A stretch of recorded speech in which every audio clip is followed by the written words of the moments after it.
Yeah, no, obviously knew that turn up this morning, and generally that was the reason as to why we went. Just it felt right in my tummy that Joff was going to do something this morning to break the game open. Yeah, your gut feel doesn't always work, but those 2 wickets he got this morning, you know, obviously swung the game massively in our favour. Obviously you're knackered, but can you tell us how it feels to go deep 3 times in a row to the last session of a test match and be sitting here 2-1 up? Don't know. Bowl 45 overs in a test match and win. That's probably the best comparison I could do. Yeah, pretty cooked. Obviously big day today, but I thought the game was on the line, and yeah, there's not many things that can't get you. Sorry, bowling to win the test match for your country on day 5. However you wake up in the morning, if that doesn't get you going, or you know, get you up for going out there and putting in for your team, then I don't know what will. And can you tell us about the chat at tea? Obviously Bash had been off the field, he barely played a part in the game for a couple of days, he wasn't out there doing all those hard yards. What was the chat between you working out if he was ready to step into the game and win it? Yeah, every time I look round at the bench and ask for a drink, I just seen Bash's little head peeking through there, like ready to go. We were obviously told by the match officials that he could stay off the field when he wasn't bowling, but if he was bowling, he had to stay out there. And look, we obviously threw a lot at their batting lineup today with seam.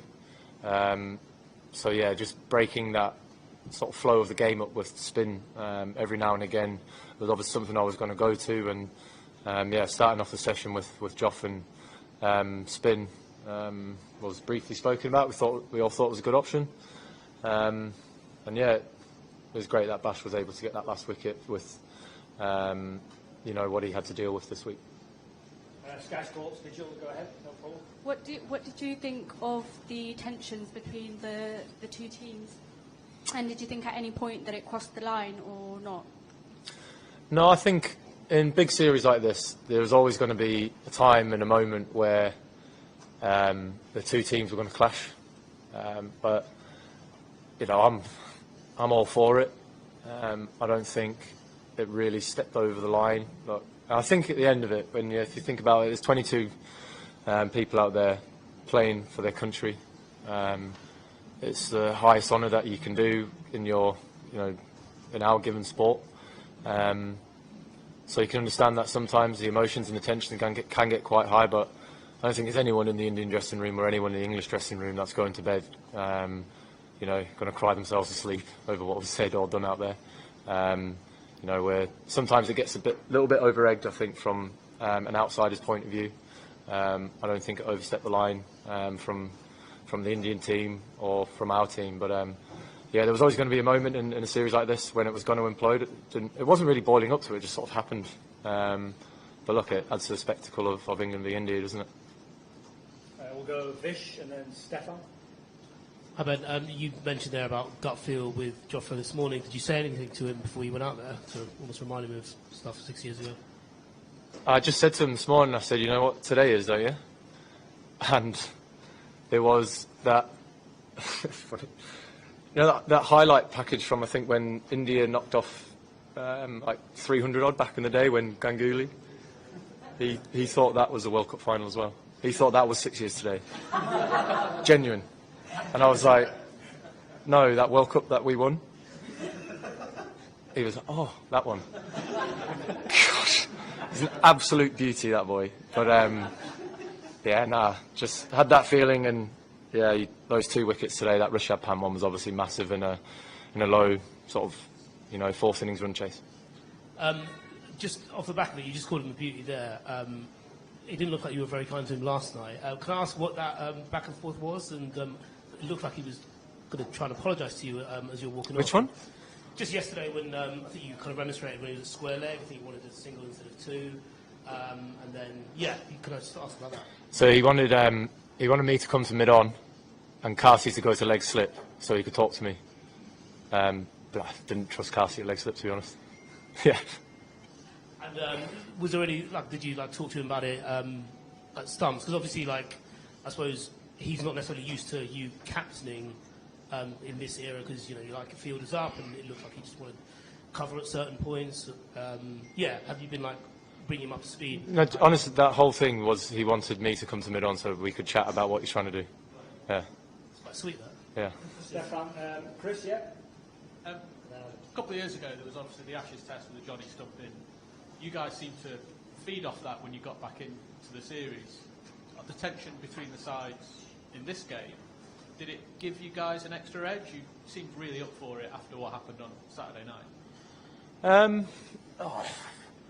I don't think so. I think sometimes it just brings out, you know, another side of a team. Obviously, when you're watching your two opening batters go out there for an over and you're seeing 11 guys all come at your two-year opposition, I think that's going to bring out another side. And yeah, as I said before, like it just sort of brought out a bit of tension from both teams. I mean, it's great to watch. But yeah, when we came in last night after taking that last wicket, that long room was absolutely raucous. Generally think it was louder when we walked back in after that Ashes incident, but that was more cheers and excitement last night as opposed to the boos coming out when the Australia game was here. And how bad is Bash? Are we likely to see him again in this series? Yeah, it's not good news for Bash. Very disappointing for us as a team and for him. Yeah, big shame, but I think, you know, the courage that he showed to go out there and bat at the end for us, and willing to sit there on the bench waiting for his moment to come on and bowl. You know, I think just proves, I think, how much it means to everyone who gets the opportunity to put the shirt on, that, you know, not even a couple of breaks is going to stop anyone getting out there. Chris, Adam, and then two on this side here, please. Go ahead. Ben, there's been quite a few special moments for this team over the past 3 years or so, but I just wondered, does this win rank as one of your most satisfying as captain?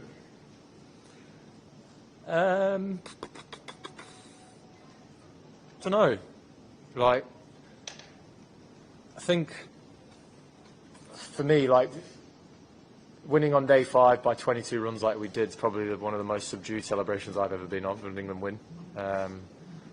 Yeah, just didn't have a lot to give, to be honest, there with the celebrations. So it's a weird one. I mean, obviously it's a great game, it's a close game. You would think I should be saying yes, but it's just quite hard to quite get my head around it at the moment, if that makes sense. Just because I've obviously, you know, put a lot in over the last 2 days.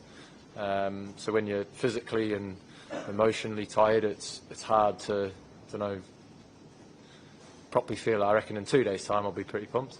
But yeah, just pretty knackered at the moment, to be honest. But obviously very happy that we managed to get the win. I heard you say on TV that you're probably going to spend the next 4 days in bed. Yeah. Just check in, like you're pretty confident you're going to be up at it and bang up for Manchester. Oh yeah, I'll be absolutely sound for Manchester. It's a big break. Obviously, was pretty tired after Headingley, but yeah, after we walked off the field there, sort of whole new level of tiredness hit. Look, and it's obviously different when you. I've been in games like that before, not as a captain. You know, where I've been given the ball to run in and try and bowl the team to victory. But then now, obviously, adding on to the decision making around bowling changes, field placings, how I feel we're going to get this win.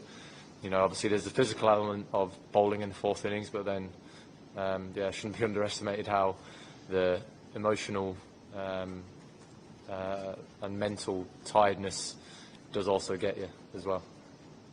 Adam, and then we'll finish with 2 here, and then we're done. Thank you. Hi Ben, you've obviously shown massive belief in Bash and he's had a tough series, a tough week. How nice was that just for his confidence, and assuming obviously we're not going to see him again for the rest of the series, is a good way to finish? Yeah, no, I don't think it's like confidence is anything to worry about with Bash. He's very confident with his abilities, he's very confident, comfortable within this team. But look, I think what an amazing feeling for him to be able to take that wicket there. You know, and obviously with his hand in the state that it's in, amazing.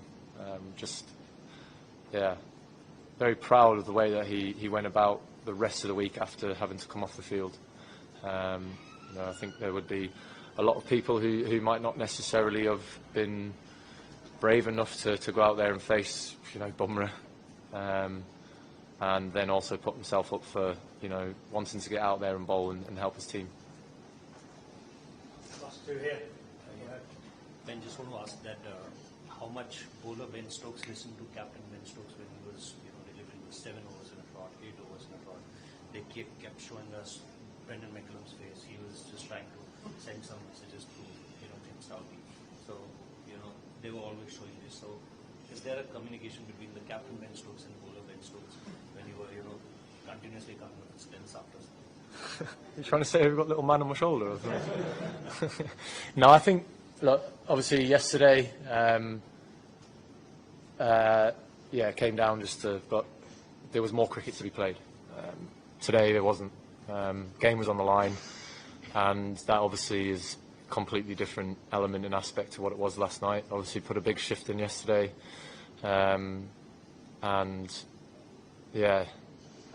today was it was going to be my decision when I stopped bowling.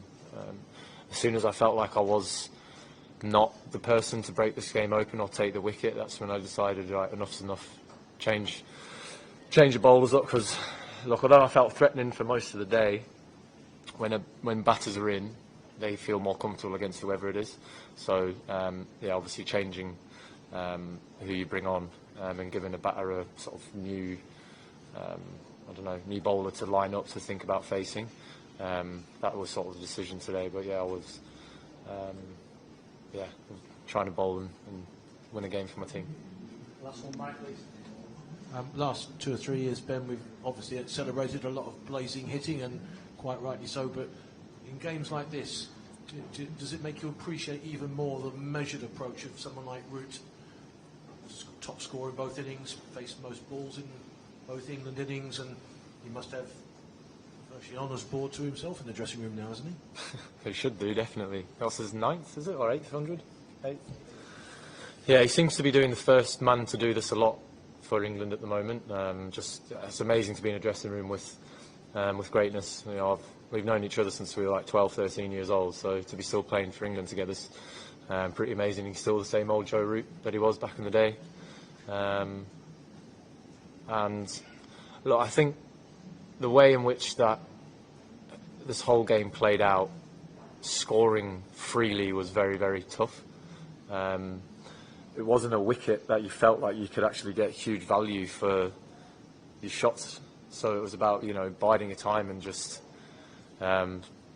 taking almost your runs as they came, if that makes sense. And obviously, Ruti's the best batter in the world in all conditions, in my opinion.